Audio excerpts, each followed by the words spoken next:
Yo guys, welcome to a Pokemon Go video. So today's video we're going to be doing a little quick video on the Stardust game. Since we're having the Stardust event, we're going to go through it and read it real quick so you guys know what benefits we're getting. So we're going to be getting Hatch Stardust, Cat Stardust, and Team Go Rocket bonus Stardust, and also 2,000 Stardust from raids.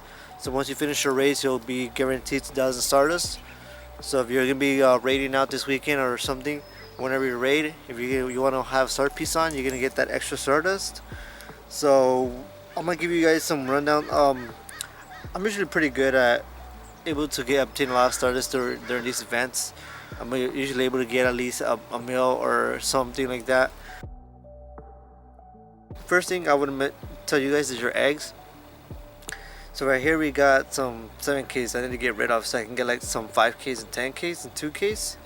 Because the 7Ks are going to take forever to hatch, so those you do not want to have for the Stardust event. They're just too long, they take too long to hatch, and really not ideal for Stardust games. So you want to be hatching your 2, 5s, and 10Ks. I would say 10Ks are the best because they give you more Stardust, but 5Ks are more obtainable, so in that sense you probably want to get more 5Ks for the Stardust. Also, weather boosted Pokemon. Right now the weather has changed. My area, it was windy, so the Execute and the Abra were boosted. So in that case, you want to go to a nest if you can't where Pokemon are boosted, just because it'd be easier to get more, because you'll be getting bonus Stardust. So I'm gonna catch this Ponyta real quick so I can show you guys. But I think you get, I'll put a link in the description, or I put up an image on how a little infograph on Stardust, so you guys can see the difference between weather boosted and non-weather boosted Pokemon catches, so you can see how much Stardust you guys get. But usually what I do is I find a nest that has boosted Pokemon, weather boosted Pokemon, like right here. This is a nest, I think it's an Execute nest. I've seen a couple, I'm not sure entirely, but if it's an Execute nest, it's actually a good nest because an Execute is a grass type and it's boosted by weather, so you'll be getting extra bonus Stardust from catching the Executes. So that's what I would say. Also, research tasks, try to find research tasks that give you bonus Stardust as well. You don't get bonus Stardust from the research task, but if you have a Star Piece on, it really helps you benefit and get the most out of your Star Piece.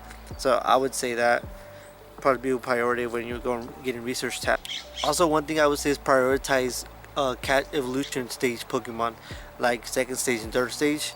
Those give you a lot of Stardust, and with this event where you're getting double Stardust, it's going to be a lot, especially with a Star Piece on. So prioritize evolution catches in the wild, because those will give you a lot of Stardust as well. Star Pieces are a little hard to get now. You only get like 4 per box if you get the big box. We'll go to the shop real quick to show you guys. So this one you want to get 2. Wow, 1 raid pass, that's hella stingy. 4 pieces. So yeah, you only get like 4 per ultra box or adventure box, you would say. So that's a little Star Pieces. So try to get the most out of your Star Piece and make sure that you use them when you're actually gonna go out and play Pokemon for a bit.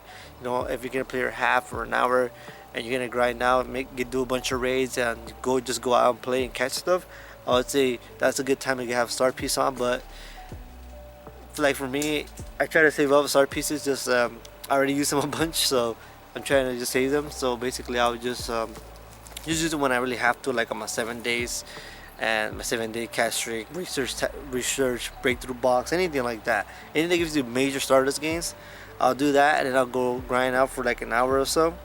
So that, I would say that would be the best time to actually use a Star Piece, so you can have a good advantage of that. So these are like the main things I would tell you guys. So your eggs, you want to get your 2, 5s, and 10s. And if you can, try to get them to hatch around the same time if you possibly can, so that way you can just get rid of those some of those eggs and get some new ones. That way when you're out, it's not a hassle to try to collect them throughout Pokestops in and around and stuff. So you can just get them whenever you have time. You can just go collect the batch and then hatch a batch, so you don't really have scattered eggs going all over the place in case you want to use a Star Piece. And then the catches, like I said, go to if you can, find a nest that has weather boosted Pokemon. Right now the Execute right here, I think it's boosted, so I'm probably gonna be around here just catching a bunch of stuff. to get that Stardust, that bonus Stardust from the next Pokemon, since they're weather boosted right now. So that's gonna be my priority too right now. What else? And the last thing is raids, guys. So the last thing is raids, guys. So if you're gonna go raiding, do a bunch of raids, and there's your thing. It's gonna be good for raid hour, but I think raid hour, no, it is next Thursday, I think. So yeah, raid hour, you're definitely gonna want to use a start piece for raid hour. Make sure you have a start piece for raid hour, because it's gonna be Mewtwo, and everyone's gonna do a bunch of Mewtwo's, and you're gonna want to have a start piece on me because you don't want to do all your Mewtwo's to get a shiny chance, right? So yeah, guys, that's gonna be another thing. Keep in mind when your raid hour comes through, that make sure you have start piece on so you can get the most out of your Stardust gains. And yeah, guys, that's gonna do it for today's video. Hope you guys enjoyed this one. I'll catch you guys on another one. Laters.